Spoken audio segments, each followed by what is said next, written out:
आज का ये एपिसोड शुरू करने से पहले एक छोटी सी बात। क्या आप भी अपना पॉडकास्ट बनाने की सोच रहे हैं? तो एंकर ट्राई कीजिए। ये पॉडकास्ट बनाने का सबसे आसान तरीका है।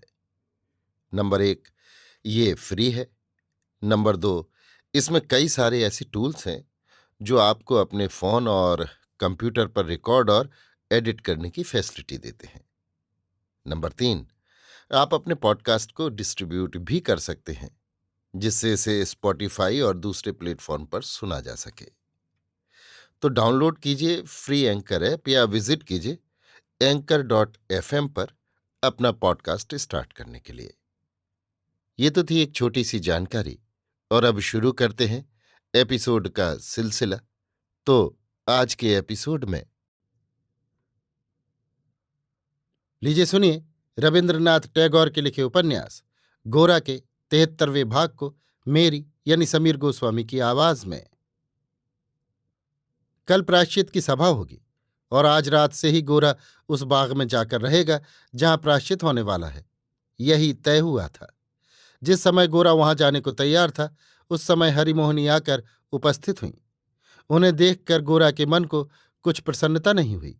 गोरा ने कहा, आप आई हैं, लेकिन मुझे तो अभी जाना है। माँ भी कई दिन से घर में नहीं है। अगर उनसे कुछ प्रयोजन हो तो। हरिमोहिनी ने कहा, ना भैया, मैं तुम्हारे पास आई हूं। जरा बैठ जाओ, तुम्हारा बहुत समय न लूंगी। गोरा बैठ गया। हरिमोहिनी ने सुचरिता का जिक्र छेड़ा। कहा, तुम्हारी दी हुई शिक्षा से उसका बड़ा उपकार हुआ है।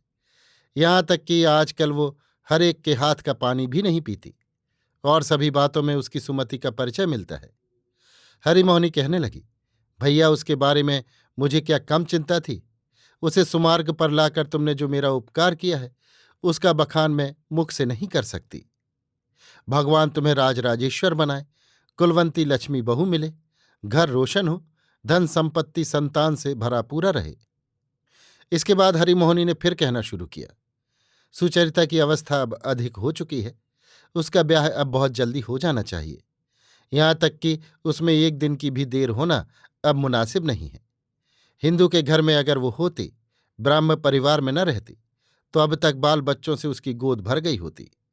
ब्याह में देर करके कितना बड़ा अवैध कार्य हुआ है, इसके बारे में निश्चय ही तुम भी सहमत होगे।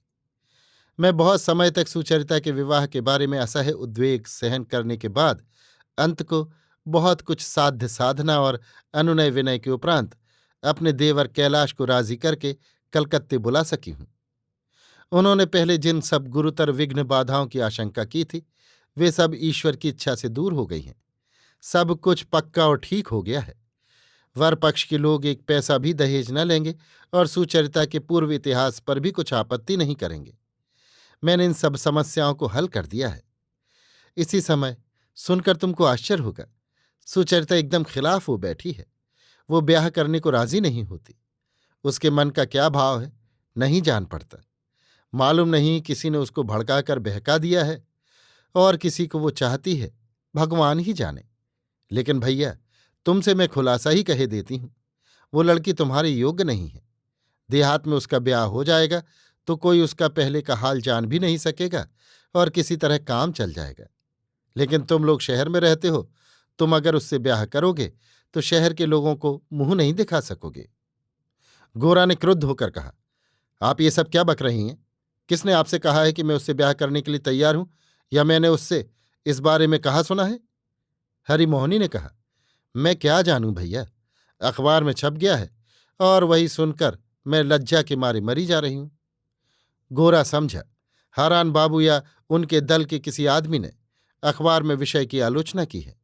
गोरा ने क्रोध से मुट्ठी बांधकर कहा, सब झूठ है। हरिमोहिनी उसके गर्जन शब्द से चौंक उठी। बोली, मैं भी तो यही जानती हूं। अब तुम्हें मेरे एक अनुरोध की रक्षा करनी होगी। तुम राधा रानी के पास जरा हो आओ। गोरा ने पूछा, क्यों? हरिमोहिनी, तुम एक बार चलकर उसे समझा दो। गोरा का मन इस उपलक्ष्य से एक बार सुचरिता के पास जाने के लिए उसी समय उद्यत हो उठा। उसके हृदय ने कहा, चलो आज एक बार आखिरी मुलाकात कराओ। कल तुम्हारा प्रायश्चित है, उसके उपरांत तो तुम तपस्वी हो जाओगे। आज केवल यही एक रात्रि भर का समय है। इसी में केवल कुछ मिनटों के लिए मिल लो कुछ अपराध न होगा, और अगर होगा भी तो वो कल प्रायश्चित में भस्म हो जाएगा। गोरा ने दम भर चुप रहकर पूछा, उनको क्या समझाना होगा, बतलाइए। हरिमोहिनी ने कहा, और कुछ नहीं, केवल यही कि हिंदू आदर्श के अनुसार सुचरिता जैसी सयानी लड़की को शीघ्र ब्याह कर लेना चाहिए। यही उसका कर्तव्य है, और हिंदू समाज में कैलाश जैसे सत्पात्र का लाभ सुचरिता की अवस्था की लड़की के लिए अचिंतनीय सौभाग्य है। गोरा के हृदय में जैसे कोई भाले भौंकने लगा। जिस आदमी को उस दिन सुचरिता के घर में द्वार पर देखा था, उसे स्मरण करके गोरा के जैसे हजारों बिच्छू डंक मारने लगे। सुचरिता को वो पावेगा, ऐसी कल्पना करना भी गोरा के लिए असत्य है। उसका मन वज्रनाद से कहने लगा, न, ये कभी नहीं हो सकता, और किसी के साथ सुचरिता का मिलन होना असंभव है। बुद्धि प्रेमी और भाव की गंभीरता से परिपूर्ण सुचरिता का गंभीर निस्तब्ध हृदय पृथ्वी पर गोरा के सिवा दूसरे किसी आदमी के सामने इस तरह स्पष्ट रूप से प्रकाशित नहीं हुआ था, और अन्य किसी के आगे किसी दिन उस तरह प्रकाशित भी नहीं हो सकता। वो हृदय कैसा अद्भुत है, कैसा सुंदर है। रहस्य निकेतन की अंतरतम ड्योढ़ी में वो कौन अनिर्वचनीय सत्ता देखी गई है। मनुष्य को इस तरह कितनी दफे देखा जाता है और कितने आदमियों को देखा जाता है।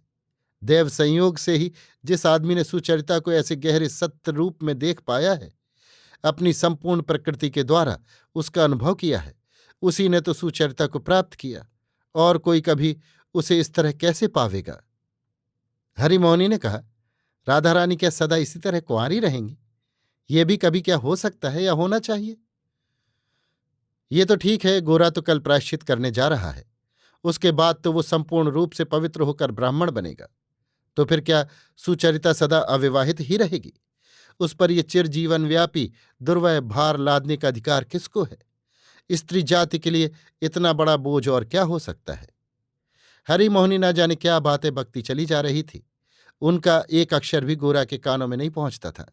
गोरा सोचने लगा, पिताजी जो इस तरह जोर देकर मुझे प्रायश्चित करने से रोक रहे हैं, सो उनके इस निषेध का क्या कुछ भी मूल्य नहीं है?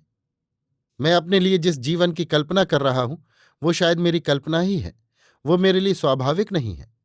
वैसा कृत्रिम बोझ ढोकर तो मैं पंगु हो जाऊंगा। उसके भार से दबकर मैं जीवन का कोई काम सहज ढंग से न निभा सकूंगा। अभी तो देख रहा हूं, मेरा हृदय आकांक्षा में उलझ गया है। इस पत्थर को कैसे हटाऊं? बाबा किसी तरह जान गए हैं कि मैं अपने अंतर के भीतर ब्राह्मण नहीं हूं, तपस्वी नहीं हूं, इसीलिए उन्होंने इतने जोर से मुझे मना किया है। गोरा ने सोचा, मैं अभी पिताजी के पास जाऊं, आज अभी इसी संध्या काल में उनसे जोर देकर पूछूं कि उन्होंने मुझ में ऐसा क्या देख पाया है। प्रायश्चित की राह भी मेरे लिए बंद है, ऐसी बात उन्होंने क्यों कही? अगर वो मुझे वो बात अच्छी तरह समझा दे सके तो उधर से मैं छुट्टी पा जाऊंगा। हरिमोहिनी से गोरा ने कहा, आप जरा ठहरिए, मैं अभी आता हूं। गोरा फुर्ती के साथ अपने पिता के पास गया। उसे जान पड़ा कृष्णदयाल अभी उसे छुटकारा दे सकते हैं। साधनाश्रम का द्वार बंद था। गोरा ने दो एक बार धक्का दिया, मगर नहीं खुला। कोई बोला भी नहीं। भीतर से धूप की खुशबू आ रही थी। कृष्णदयाल आज सब दरवाजे बंद करके सन्यासी के साथ अत्यंत गूढ़ और अत्यंत दुरूह एक योग की प्रणाली का अभ्यास कर रहे थे। आज रात भर किसी को उधर प्रवेश करने का अधिकार नहीं था। अभी आप सुन रहे थे रविन्द्रनाथ टैगोर के लिखे उपन्यास गोरा के 73वें भाग को मेरी यानी समीर गोस्वामी की आवाज में।